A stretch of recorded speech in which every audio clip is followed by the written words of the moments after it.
Commerce academy by SK. Singh sir, Ram राज्य मोड़, Siwan. Mobile number है 7070704720। नमस्कार, मैं हूं मनीष कुमार और आप देख रहे हैं हिंदुस्तान टीवी। आज हमारी टीम पहुंची है सिवान जिले के मैरवा प्रखंड के जिला परिषद क्षेत्र क्रमांक 2 में, और हमारे साथ यहां से जिला पार्षद हैं उपेंद्र शाह जी। आइए हम इनसे बात करते हैं और जानते हैं कि इनका कार्यकाल पूरा होने वाला है, तो विगत 5 साल जो पूरा हुआ है इसमें इनके द्वारा क्या विकास का कार्य किया गया है, इसका लेखा जोखा हम इनसे लेंगे और जानेंगे कि क्षेत्र में आने वाले किन किन पंचायतों में इन्होंने क्या क्या विकास का कार्य किया है। सबसे पहले आपका स्वागत है हमारे चैनल। जी, बहुत बहुत धन्यवाद। सबसे पहले मैं आपका धन्यवाद ज्ञापित करना चाहूँगा कि आपके चैनल के माध्यम से जो जनता ने हमको चुनकर जिला परिषद के रूप में भेजा, तो ये बात जनता के बीच में जानी चाहिए और जनता भी बखूबी इस बात को जानती है। जनता ने जिन कामों के लिए मुझे रिकॉर्ड वोट से चुनकर हमको जो भेजा, और हमने अपने पद का पूरे के पूरे क्षेत्र में उनके जन समस्याओं का, उनका जो विकास का एजेंडा है, भारत सरकार हो या बिहार सरकार हो, उनके द्वारा जो भी जन कल्याण योजनाएं चलाई जा रही हैं उनको पूरी शुद्ध रूप से पंचायतों में उतारने का काम हमने किया। और जहाँ जहाँ भी जनता का जो समस्या रहा उन एजेंडों पर भी हमने बढ़ चढ़ के हिस्सा लिया। और भाग्य कहिए या जनता का दुर्भाग्य कहिए कि वैसे रोड जो विगत कुछ सालों से जो रोड नहीं बन पा रहे थे, जिनमें कुछ लोगों द्वारा उसमें पेच फंसाया गया था, और जब हम, चूँकि आप जानते हैं कि हम जिला पार्षद के साथ साथ हम एक कम्युनिस्ट पार्टी के लीडर भी हैं, तो वैसे रोड जनता ने हमसे मांग किया कि अब चूँकि मालिक एक लीडर भी हैं और जिला पार्षद भी हैं, तो निश्चित तौर पर वैसे रोड जनता ने हमसे डिमांड किया जो काफ़ी दिनों से बन नहीं पा रहे थे। और नहीं बनने का मुख्य समस्या था कि कहीं ना किसी न पचड़े में लोग फंसा कर रखे थे। तो इन वजह से हमने उन रोडों को निर्माण करवाने का कार्य किया। और जनता ने जहाँ जहाँ वैसे रोड, अब सेवतापुर पंचायत के कई रोड है, मुड़ियारी पंचायत है, और सबसे बड़ी चीज़ कि हमारे क्षेत्र में जो विवाह भवन बना हुआ है चननिया डीह पर, वो मेरे द्वारा अनुशंसित किया गया। हमने पाया कि जो आज के डेट में लोग विवाह के लिए जाते हैं, चननिया डीह पर जाते हैं, उनको व्यवस्था नहीं मिल पाता है। तो हमने तय किया कि अगर वहाँ विवाह भवन अगर बन जाए तो निश्चित तौर पर जो नीचे तबके के लोग हैं, जो मैरिज हॉल के जो सुविधा उनको नहीं मिल पाता है और अपने आप को एक हीन भावना का शिकार होते हैं, तो इस सब समस्याओं को लेते हुए हमने एक विवाह भवन का जो अनुशंसा किया, और आपके और पूरे जनता के सहयोग से वह विवाह भवन बनकर तैयार है। और इसी महीने में, चूँकि एक लॉकडाउन लग गया है, इस वजह से कुछ समस्या है, नहीं तो इसी महीने में उसका जो शुभारंभ होना था, उसमें कम से कम जो मैरिज हॉल की तमाम जो व्यवस्था मिलता है उनको हम लोगों ने तय किया कि वहाँ दिया जाएगा। उसके अलावा सबसे बड़ी मेरी पार्टी के सहयोग से और अपने जो जिला परिषद के कार्य क्षेत्र है उसके बदौलत हमने जनता के तमाम मुद्दों पर, खास करके राशन वितरण प्रणाली का जो मामला है, पूरे आप जानते हैं कि बिहार सहित सिवान में भी बहुत बड़ा मामला था,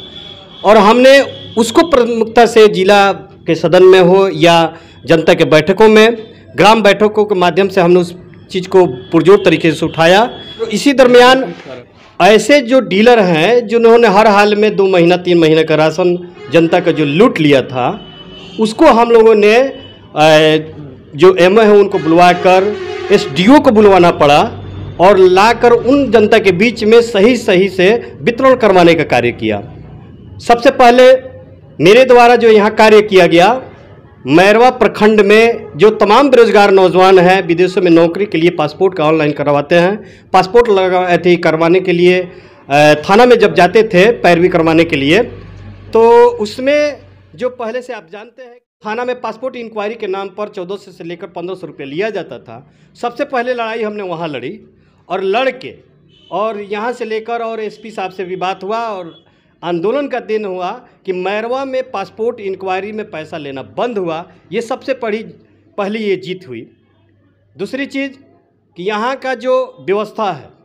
मैरवा का जो मेरा मुख्य फोकस रहा, शिक्षा व्यवस्था उसको सुदृढ़ करने के लिए, मैरवा का जो स्वास्थ्य व्यवस्था है उसको सुदृढ़ करने के लिए। लेकिन दुर्भाग्य है कि हम लोगों ने जितनी बात जनता के हक अधिकार के लिए उठाया अपने सदन में, अब सरकार की लापरवाही कहिए या सरकार की उसमें कोई से रुचि नहीं है, जिसके चलते बहुत कुछ नहीं हो पाया। हमने यहाँ भी मांग किया था कि मैरवा जो रेफरल अस्पताल है, यहाँ जो डॉक्टर हैं अमित कुमार रंजन, वो सर्जन हैं, और उनके द्वारा यहाँ सर्जरी करवाया जाए, लेकिन यहाँ नहीं हो पाता, इसलिए कि सरकार के पास और जिला जो थी स्वास्थ्य व्यवस्था है उनके पास ऐसा कोई व्यवस्था नहीं है कि वो अपनी टीम देकर यहाँ ऑपरेशन करवाने का कार्य किया जाए। दूसरी बात कि हम लोगों ने जिन जिन एजेंडों पर जहाँ हमको लगा कि जनता जहाँ अपनी समस्या के साथ हमको पुकारा, वहाँ हम लोगों ने बढ़ चढ़ के हिस्सा लिया। वो तमाम मुद्दे हो, जो निचले शोषित वर्गों का मान सम्मान अधिकार की लड़ाई हो, चाहे ज़मीन से संबंधित किसी को अगर प्रताड़ित किया गया है, उस मामले में भी हमने पार्टी के एक बतौर लीडर और स्थानीय जिला परिषद होने के नाते उन समस्याओं पर पुरजोर तरीके से हम लोगों ने आवाज़ उठाकर उन लोगों को न्याय दिलवाने का कार्य किया। उसके अलावा जो मैरवा में आप जानते हैं कि थाना का जो रवैया रहा है, शोषित वंचित लोगों का कहीं से कोई बात नहीं सुना जाता है, लेकिन हमको लगता है कि जिला परिषद होने के नाते साथ साथ सबसे बड़ी चीज़ जो कि हम कम्युनिस्ट पार्टी के लीडर भी हैं, उनके द्वारा जो थाना का जो लोगों का पैसा लेकर आवेदन लेने का काम, उन पर कार्रवाई नहीं करने का काम बार बार हम लोगों ने उसमें आंदोलन किया है। उस आंदोलन के जरिए हमको लगता है कि जिला परिषद होने के बाद और साथ ही साथ हमको लगता है कि ये 5 साल बीतने को आया, हमको लग रहा है कि 10-12 केस हम पर जनता के आंदोलन के लिए हो गया है, मतलब जनता की लड़ाई लड़ने के। जी जी बिल्कुल, हम लोगों ने जनता, जो मेरा फर्ज है एक जिला परिषद होने के नाते, जो मेरा कर्तव्य है, उसके अलावे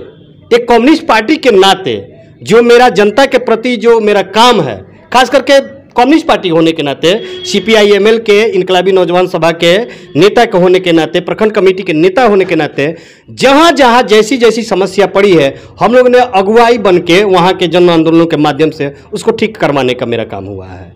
आपके जो जिला परिषद क्षेत्र है, इसके अंदर कितने पंचायत आते हैं? जी, मेरे जिला परिषद क्षेत्र संख्या 2 के अंतर्गत 8 पंचायत आते हैं और साथ ही नगर पंचायत है, लेकिन हम लोग नगर पंचायत के भी समस्याओं को लेकर लड़ते रहते हैं। तो उस तरह से अगर देखा जाए तो मेरा कार्य क्षेत्र है जो 9 पंचायतों में जारी रहता है। कौन कौन सा पंचायत? तो ये आपको मुड़ियाड़ी पंचायत हो गया, शेवतापुर पंचायत हो गया, कबीरपुर पंचायत हो गया, बड़का माझा पंचायत हो गया, आपको ये बगल में देखे तो बड़गांव पंचायत हो गया, बमनौली पंचायत हुआ, इंग्लिश पंचायत हुआ और पंचायत राज सेमरा हुआ। ये साथ ही साथ नगर पंचायत मैरवा भी है, जो कि हम लोगों ने कार्य क्षेत्र में बढ़ चढ़ के हिस्सा लिया। क्या कोई पंचायत क्षेत्र ऐसा भी है जहाँ पे आप अपने जिला परिषद होने के बावजूद भी वहाँ पे कोई कारणवश काम नहीं करवा पाए? जी बिल्कुल, ये बात आपकी सत्य है, क्योंकि जिला परिषद को आप जानते हैं कि मात्र 20% फंड मिलता है। ग्राम पंचायत अधिनियम के अंतर्गत जो ग्राम पंचायती राज व्यवस्था में जो नियम है, उनके अंतर्गत ग्राम पंचायत को 70% फंड मिलता है और जिला परिषद को 20% और 10% पंचायत समिति सदस्य को। तो चूंकि हमको 20% जो फंड है उसको लेकर 8 पंचायतों में जाना होता है, तो हमने वहाँ चयनित के आधार पर हमने वहाँ फंड दिया जहाँ सबसे जनता की जरूरत थी। अब वहाँ कुछ ऐसे पंचायत है जहाँ हम अपने वहाँ फंड नहीं दे पाए, क्योंकि फंड नहीं देने का मुख्य वजह यही है कि चूंकि हम लोग के पास फंड आता है थोड़ा सा, जी, उसी वजह से हम लोगों ने उतना बड़ा फंड नहीं दे पाया। क्योंकि आप जानते हैं कि जिला परिषद का जो क्षेत्र रहा है उसमें आपको कार्यभार के तौर पर देखा जाए तो विकास का पद है भी नहीं, क्योंकि जनता के तमाम समस्याओं को और अपने जिला परिषद क्षेत्र के अंतर जो समस्या उन पर ज़्यादा हमने लड़ने का काम किया। तो विकास का जो एजेंडा है वो तो कौन सा पंचायत वंचित रह गया? और वंचित वाला में हमको लगता है कि थोड़ा बहुत बड़का माझा पंचायत रह गया, कबीरपुर पंचायत रह गया और बड़गांव पंचायत रह गया। वहाँ की जनता तो आपसे सवाल पूछती होगी? जी बिल्कुल, हमको लगता है कि हमको जनता ने हमारे अपने कार्यों के लिए पहचानती है। विकास के साथ साथ हम उनके जो मुद्दे हैं, स्थानीय मुद्दे हैं, उनका जो एजेंडा है, वह राशन किरासन से मामला हुआ, चाहे उनको कहीं भी मान सम्मान इज्जत प्रतिष्ठा का मामला हुआ, चाहे जहां भी उनको ब्लॉक स्तरीय चाहे थाना स्तरीय जहां भी उनको लूटने की कोशिश किया गया, हम के उनके एजेंडे पर जब हम खड़ा रहे तो निश्चित तौर पर ये विकास का एजेंडा है थोड़ा सा उनसे पीछे छूट गया। और हमको लगता है कि इस बात की उनकी कोई नाराजगी नहीं, क्योंकि जनता जो है, जनता को फंड के बारे में इतना डिटेल नहीं पता होता है कि कितना फंड आता है, कितना क्या परसेंट रहता है उसमें, जो भी 3 स्तर पे बढ़ता है फंड। तो जनता तो चाहेगी ही कि हमारा काम नहीं हुआ तो हम मतलब नाराजगी कहीं ना कहीं होगी। जी, हमको तो लगता है कि नाराजगी वाली जो बात है आप कह रहे हैं, तो हमने तो आपको बताया है कि 20% फंड में अब 8 पंचायत में आप ले जाकर सबको लोगों को नहीं दे सकते हैं। हाँ, ये बात जरूर रहा कि हमने चयनित के आधार पर जहाँ मोस्ट इम्पोर्टेंट रहा, जहाँ हम आपको तो हमने पहले ही बता दिया कि जनता का वैसा रोड जो किसी माध्यम से फंसा हुआ था, किसकी कारण से फंसा हुआ था, तो उसको हमने बनवाने का काम किया ताकि वहाँ के जनता के लोगों का काम हो सके। सबसे ग्राउंड लेवल की अगर हम बात करते हैं, आप अभी बताएं कि गरीबों की हक की लड़ाई आप लड़ते हैं और गरीबों के अधिकार की लड़ाई लड़ते हैं, तो देखा जाए तो जो ब्लॉक लेवल पे भ्रष्टाचार है वो किसी से छुपा नहीं है। हर एक चीज़ में कोई भी स्कीम होता, अभी भी 5 दिन के लिए आया था राशन कार्ड बनवाने का, उसमें भी 1500 से 2000 रुपये ले करके दलालों के माध्यम से लगभग हर ब्लॉक पे ये जो धांधली है ये चल रही है और कहीं भी रुकने का नाम नहीं ले रही। आप हर एक चीज़ का रेट फिक्स है, जैसे शौचालय का पैसा चाहिए 12,000 तो उसमें 2,000 से 3,000 4,000 मतलब जितना में सेट हो जाए उतना देना पड़ता है। प्रधानमंत्री आवास योजना का हो उसमें भी रेट फिक्स है कि 20,000 से 30,000 आपको देना पड़ेगा। उसके बाद हर एक चीज़ में कोई भी सरकारी लाभ लेने जाइए आप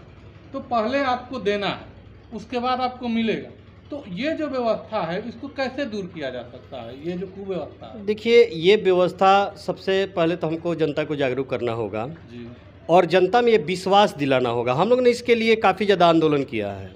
हम आपको बता दें कि जो आपने राशन कार्ड का जो मामला उठाया, आपको मालूम होना चाहिए कि विधानसभा में हमारे ही विधायक जी ने खास करके ये तय किया गया कि वैसे लोग जो आज भी राशन कार्ड से वंचित है उनको हर हाल में मिलना चाहिए, वैसे लोग जिनको राशन कार्ड नहीं मिलना चाहिए उनको मिला हुआ है। इसके तहत हम लोगों ने जब उठाया और एसडीओ साहब से भी बात हुआ तो उन्होंने कहा कि नहीं, हम इसको व्यवस्था करवाते हैं और व्यवस्था के अनुसार उसको हम लोग तय करते हैं, उसको बनवाया जाए। लेकिन आप जानते हैं कि राशन कार्ड वाला जो समस्या है बहुत बड़ी समस्या है, और उसके लिए जो 1 दिन का ब्लॉक में जो दिया गया कि 1 दिन का समय है, जितने भी लोग हैं पूरे प्रखंड भर से लोग आए। हम आपको बता दें कि हम लोग सुबह 6 साढ़े 6 बजे से हम लोग वहाँ मौजूद थे और हम लोगों ने खुद जब वहाँ पहुँचे तो देखिए कि अव्यवस्थित तरीक़ा से, चूँकि कोरोना काल भी है तो प्रशासन को हर हाल में उसकी जिम्मेवारी होना चाहिए कि सोशल डिस्टेंसिंग का पालन किया जाए, लोगों को तकलीफ़ ना हो उसके लिए व्यवस्था किया जाए। सबका फॉर्म जो अप्लाई कर रहे हैं उनको ले लिया जाए, लेकिन कहीं से ऐसा कोई व्यवस्था नहीं था। जो हम वहाँ खुद मौजूद हुए, स्थानीय हमारे जो बड़गांव पंचायत के मुखिया जी हैं, तमाम लोग भी आए और लग के हम लोग ने एसडीओ साहब से बात किया। साथ ही साथ हमने इसका सूचना स्थानीय जो हमारे जिलाध्यक्ष के विधायक अमरजीत कुशवाहा को भी हम लोग ने दिया, और जिलाधिकारी से भी बात हुआ कि ऐसा ऐसा मामला है और जनता अव्यवस्थित है, उनको हर हाल में फॉर्म अप्लाई होना चाहिए, उनका अधिकार है। तो इसके तहत जो हम लोगों ने आंदोलन किया, वहाँ मांग उठाया, तो इसके तहत सबका आवेदन लिया गया और साथ ही साथ पंचायतवार लोगों को व्यवस्थित करने के लिए एक डेट निर्धारित किया गया, जिसके चलते लोग सुगमता के साथ अपना राशन कार्ड का जो फॉर्म है वो अप्लाई किए। रही बात करप्शन की, तो करप्शन के खिलाफ हम लोग लगातार लड़ते रहे। आपको याद दिला दूं कि इसी मैरवा प्रखंड में जो ये मामला जब आने लगा कि वही लोग को पैसा भेजा जा रहा है जो लोग शौचालय के लिए 2,000 रुपये दे रहे थे, तो हम लोगों को जैसे ही मालूम चला तो हम लोगों ने ब्लॉक में 1,000 जनता के भीड़ जमा करके आंदोलन किया, जिसका नतीजा ये हुआ कि 3 दिन के भीतर, जिस समय हम लोग आंदोलन किए थे उस समय 53 से कुछ लोगों का जो पैसा जाने वाला था, तो 3 दिन के भीतर 23 से कुछ लोगों का रुपया भेजने का काम किया गया। ये हम लोग का आंदोलन के जीता, और जनता का जो करप्शन वाला जो आपने मामला उठाया उस पर एक हथौड़ा मारने का काम किया था। हम लगातार इस ब्लॉक में वो दाखिल खारिज के संबंधित समस्या हो, चाहे किसी का आय निवास प्रमाण पत्र बनाने का मामला हो, या किसी का जाति प्रमाण पत्र हो, चाहे मृत्यु प्रमाण पत्र बनाने का जो भी मामला है, जो अंदर से पैसा लिया जा रहा था, जनता को जहाँ भी हम लोग को मैसेज मिलता है कि नहीं फलाना पदाधिकारी हमसे पैसा ले रहा है, हम लोग तुरंत ब्लॉक में जाकर हंगामा करते हैं, उनको करना पड़ता है। लेकिन अगर पूर्ण रूप से करप्शन अगर रोकना है तो मेरे नज़र में सबसे ज़रूरी है जनप्रतिनिधियों का भी अपने जनता के बीच में जाके और उनको ये भरोसा दिलवाना कि आप जो आपने लाठी हमको दिया है, आपने एक निर्वाचन के रूप में हमको चुनकर हमको एक लाठी के रूप में आपने खड़ा है कि हम आपके जो भी समस्याएं हैं, जो भी जन कल्याण योजना है, जो उसमें लूटा जा रहा है, उसको हम नहीं लूटने देंगे। तो सर्वप्रथम हमको लगता है कि जनता के बीच में जाकर हम लोग को बैठकर उनको विश्वास दिलाना चाहिए कि नहीं आपका काम बिल्कुल होगा, वो थाना हो चाहे ब्लॉक है, बिना पैसा के काम होगा, आप आइए तो सही। लेकिन हमको लगता है कि एक माले के जनप्रतिनिधि को छोड़ के एक और जनप्रतिनिधियों को छोड़कर ऐसा कोई लोग नहीं कर पाते हैं, जिसका नतीजा होता है कि जनता के भी दिल में दिमाग में ये बैठ गया है कि हम नहीं पैसा देंगे तो मेरा काम नहीं होगा। लेकिन हमने इसी ब्लॉक में हमारे जितने भी पार्टी के मेंबर हैं, जो हमारे यहाँ मुखिया हैं, जो पार्टी के मुखिया के जिन्हें उनके पंचायतों में आप देख लीजिए कि इस मुद्दे को हम लोग ने लगातार उठाते रहा है और उसमें हम लोग को सफलता भी मिला है। अंत में आप अपने क्षेत्रवासियों से क्या कहना चाहेंगे? अब क्षेत्रवासियों से तो मेरा यही अपील है कि आपका जहाँ भी समस्या है हम लोग आपके साथ खड़े हैं। और दूसरी बात कि आने वाला जो पंचायत चुनाव है, हो सकता है कि आने वाले समय में टर सकता है, लेकिन अभी तो कोई खास तैयारी नहीं दिख रही है। मेरा अपील है जनता से कि आपके जो भी जन समस्या है, जो भी आपकी काम है, आपने हमको एक बेहतर तरीके से हमको चुनकर भेजा और उसमें हमने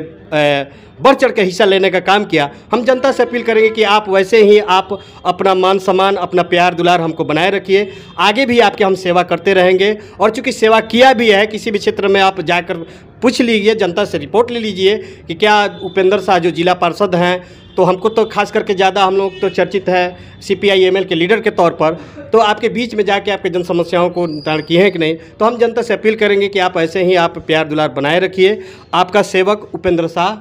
गो। बहुरानी साड़ी पैलेस एंड गारमेंट्स। हमारे यहाँ फैंसी साड़ी, वैवाहिक sari, Lakshmipati sari, Subhash sari, lehenga, chunni, coat pant, sherwani, suit piece, kurti, leggy, frock suit, jeans top, gown, jeans,